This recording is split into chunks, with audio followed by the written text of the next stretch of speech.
네, 안녕하세요. 류창원 쌤사입니다. 이제 이번 시간에는 그 상가 사업 양도 또는 포괄 양도 양수라는 표현도 많이 쓰죠. 일반적으로는 이제 상가를 팔 때는 부가세를 서로 주고 받는 거래를 하는 게 맞는데, 업종이 동일하거나 아니면 그 매도자의 모든 권리 의무나 자산 부채를 승계하면 그런 경우는 그 포괄 양도 양수라고 그래가지고 부가세를 서로 주고받지 않으셔도 됩니다. 그래서 근데 포괄 양도 양수가 실무에서 많이 나오고요. 그 다음에 또 조심해야 할 내용들이 있어서 집중적으로 한번 설명을 드리도록 하겠습니다. 일단은 그 사업 양도 거래 유형 요약 이렇게 6가지 경우로 이제 그 유형을 정리해 봤는데요. 보시면 이렇죠. 임대업, 매도자가 임대업이다. 그럼 매수자도 당연히 임대업인 경우만 포괄 양수도가 성립이 되죠. 근데 이제 여기 밑에 보시면 임대업의 경우는 임차인을 승계하지 않거나 아니면 임차인을 그 변경하는 조건, 아니면 또는 기존 임차인한테 파는 경우는 사업 양도에 해당되지 않습니다. 그래서 요거는 굉장히 조심하셔야 되고, 그 다음에 임대업이에요. 매도자가. 근데 매수자는 임대업이 아니에요. 그냥 자기 업을 하고 있어요. 그냥 본인 식당, 아니면은 매수자는 이제 그 식당을 할 거예요. 아니면 미용실 할 거예요. 이러면 이거는 포괄 양수도가 안 되죠. 그러면 세금 계산서 부가세를 주고받는 거래를 하셔야 되고요. 그 다음에 또 매도자는 임대업 일반이에요. 근데 매수자는 임대업 간이를 낼 예정이래요.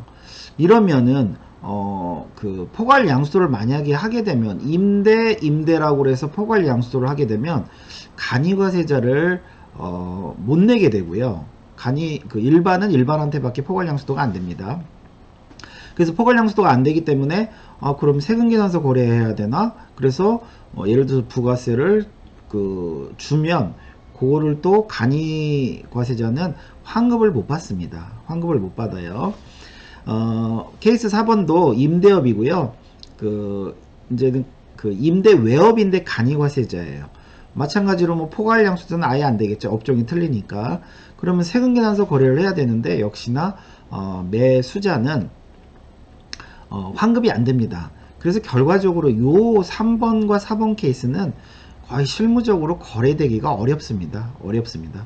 요거는 제가 상가 부가세와 관련해서 그래도 어렵지만 거래한 사례들을 강의한 내용이 있으니까요.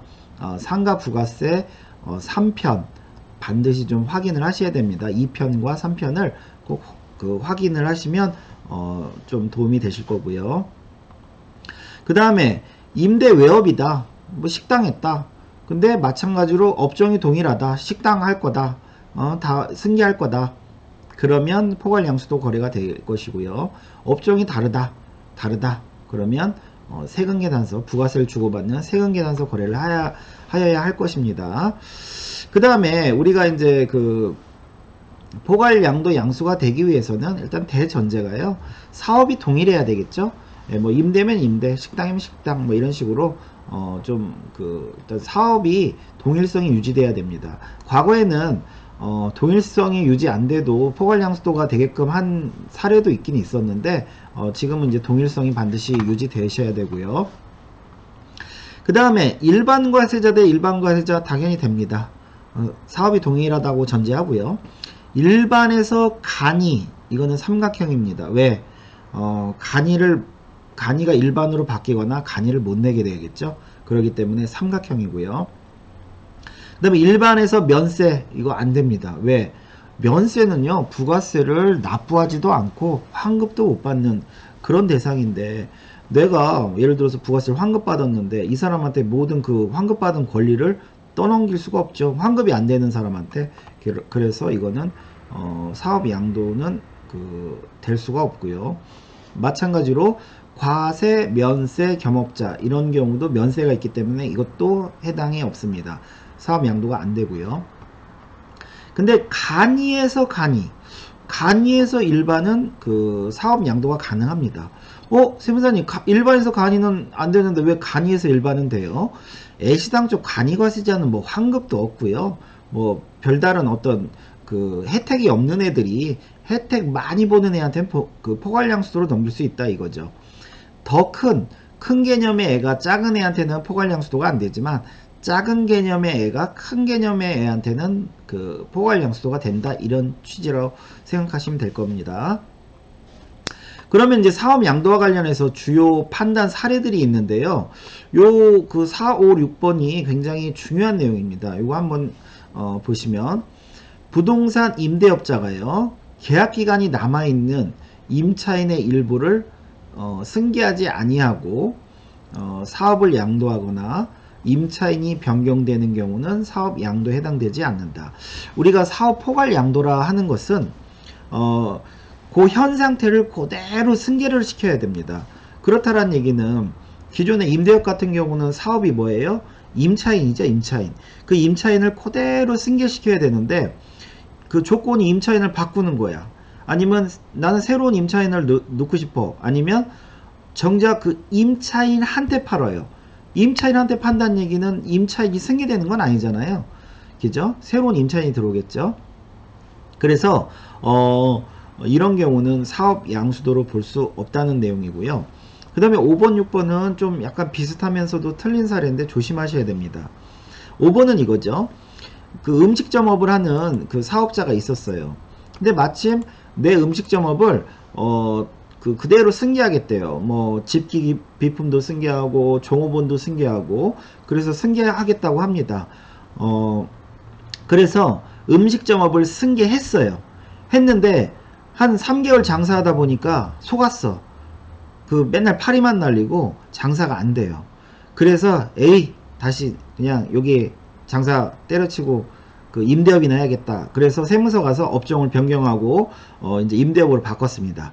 이럴 때 사업 양도한 것에 대해서 어떤 문제가 되냐 이런 내용인데요. 문제 없다 이거죠. 문제 없다. 왜? 일단은 저희 법에서는 양수도일 현재에만 업종이 동일성이 유지되면 됩니다. 즉 이 사람 양수자 뭐예요? 그 식당 했죠? 조금은 했는데 그 하고 나서 뭐 3개월 뒤에 바꿨죠. 법에는 뭐 몇 개월까지 된다 안 된다 이런 말은 없습니다. 양수도일 현재에만 동일성이 유지되면 된다고 했기 때문에 그래서 뭐 극단적으로는 뭐 1개월 있다 아니면 며칠만 했다 이래도 그 사업 양도에는 지장은 없습니다. 단 중요한 거는 반드시 그 업을 조금이라도 하셔야 돼요. 반드시. 근데 6번은 이것도 실무에서 굉장히 많이 나오는 사례입니다. 굉장히 많이 나오는 사례예요. 한번 볼게요. 부동산 임대업을 운영하는 사업자가요. 공실 상태야 지금. 공실 상태. 근데 마침 이 공실을 인수하겠다는 사람이 나타났습니다. 근데 그 사람도 임대업을 하겠대요. 그래서 잘됐다 야 그럼 포괄 양수도로 넘겨야겠다. 그래서 그 사람한테 포괄 양수도로 넘겼습니다. 왜? 임대업 대 임대업으로 해서 넘겼어요. 근데 이 매수자가요. 이 건물을 임대하려고 하는 건물을 인수했는데 계속 이 사람도 공실인 거예요. 공실. 계속 공실입니다. 그러다 보니까 에이 이렇게 공실로 놔두더니 내가 그래도 전직 셰프였으니까 식당이나 차리자 하고선 3개월 뒤에 식당으로 전환을 했습니다. 그리고 나서 이제 그 뭐죠 식당업을 계속 했는데 나중에 그 매도자한테죠 매도자한테 1년 뒤에 세무서에서 부가세 내라고 통지서가 날아간 거예요. 그래서 그 매도자는 이상한 거죠. 이상하다. 그때 포괄량수도로 다 넘겨서 부가세 없다고 분명히 얘기했는데 이게 왜 날라왔지? 하고 알아보니까 매수자가 임대업을 하겠다고 하고 임대업을 했어요 안 했어요? 임대업을 하나도 안 했죠. 하나도 안 하고 바로 식당업을 했기 때문에 그 식당업을 했기 때문에 이제 그 세무서 입장에서는 너 그 3개월 동안 공실이었던 기간 식당 준비 기간 아니었냐 해서 너는 애시당초부터 임대업을 한 게 아니야. 그래서 사업 양도에 해당되지 않아. 그래서 넌 그 매도자한테 부가세가 고지된 사례입니다. 만약에 매수자가 조금이라도 그 뭐 단기 임대라도 났으면 문제가 없었겠죠. 그런데 그 공실 상태를 유지하다가, 즉 임대업을 안 하다가 식당으로 바꿨기 때문에 사업 양도에 해당되지 않는다라고 그 과세관청에서 본 겁니다. 그러면 지금 경기가 안 좋다 보니까 이런 그 상가를 분양받고 공실인 것들이 굉장히 많습니다. 그러면 내가 임대를 하기 위해서 상가를 분양받았는데 지금 공실이야, 공실. 근데 마침 매수자가 나타났어요. 근데 이 사람도 이게 그 내가 팔아서 좋긴 한데, 이 사람도 반드시 샀다고 해서 임차인이 들어온다는 보장은 없거든요. 그러다 보면 이 사람이 다른 업을 할 수도 있거든요. 그렇게 되면 나한테 부가세가 고지될 수가 있어요.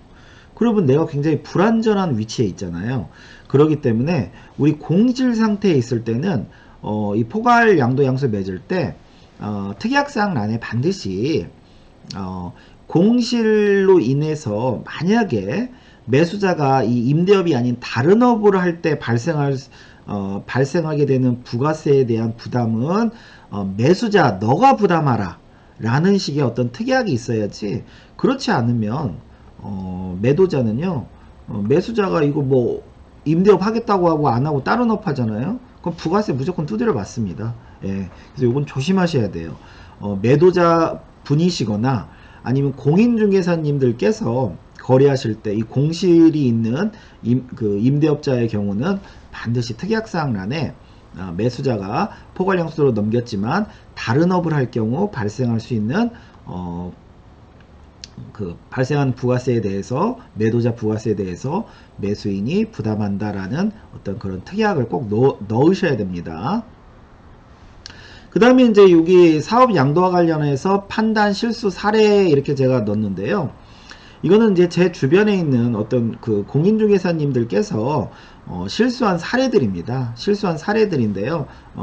그걸 어떤 식으로 그래도 좀 해결됐는지, 아니면 뭐 해결 못한 것도 있습니다. 어떤 식으로 그러면은 그 문제가 됐는지에 대해서 말씀을 드릴게요.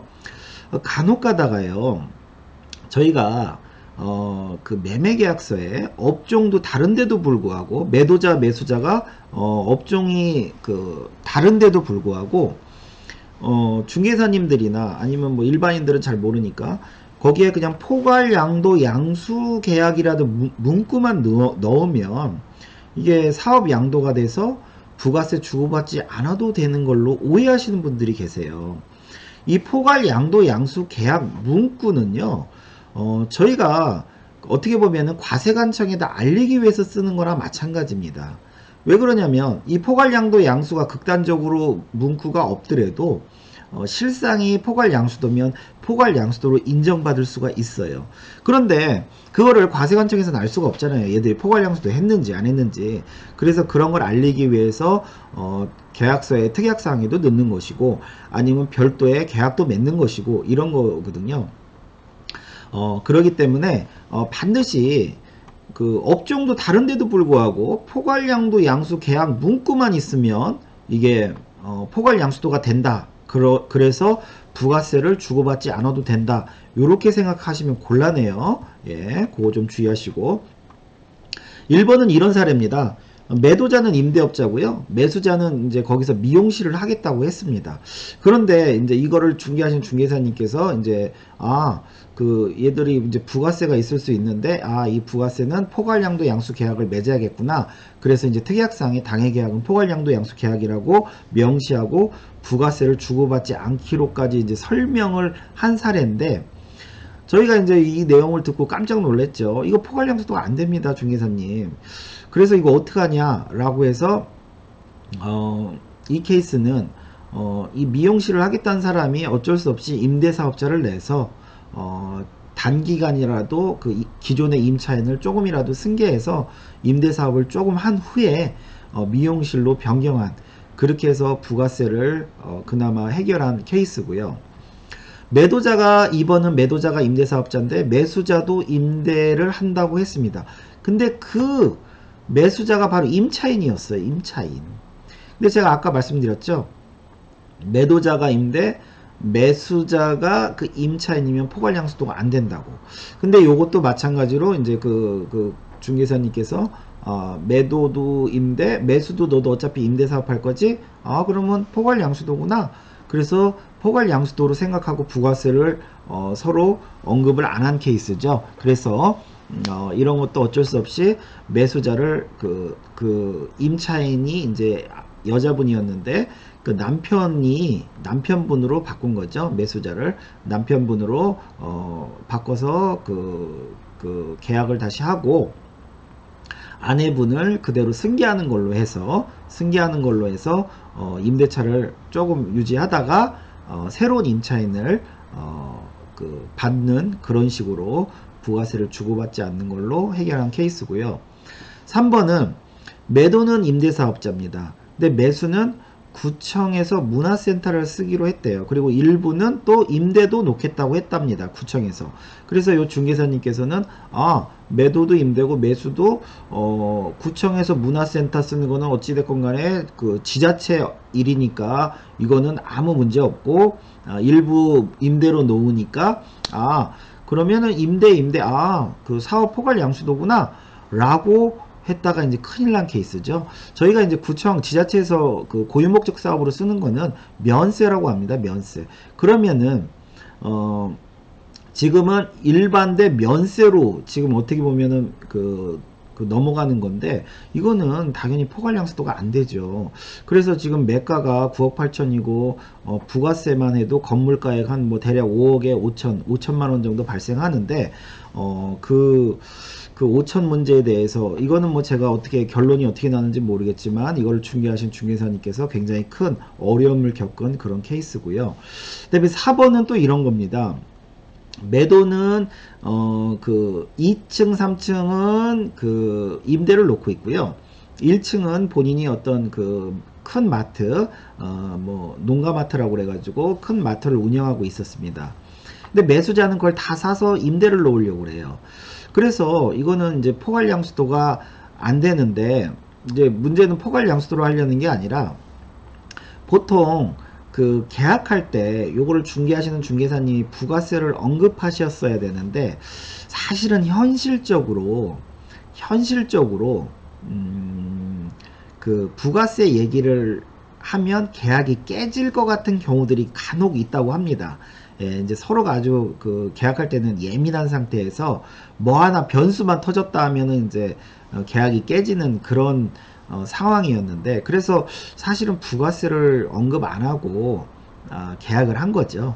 그러다 이제 잔금 당일 돼서 매수자한테 사장님 지금 우리가 매매 금액이 얼마인데요. 부가세 그 얼마 있습니다. 그거 주시고 돌려받으시면 돼요라고 설득을 하려고 이제 그렇게 그 준비를 하고 그렇게 얘기했는데 매수자가 이제 펄펄 뛰는 거죠. 아니 계약할 때 아무 얘기 없다가 왜 이제 와서 뭐 부가세가 있어? 아니요, 부가세 주고 돌려받으시면 돼요. 아니 주고 돌려받건 안 주고 안 받건 나는 못 줘라고 하면서 이제 완강하게 나오는 거고요. 매도자는 만약에 그런 상황이라면 매도자는 어쩔 수 없이 자기 돈으로 부가세를 내야 되는 상황이다 보니까 결론은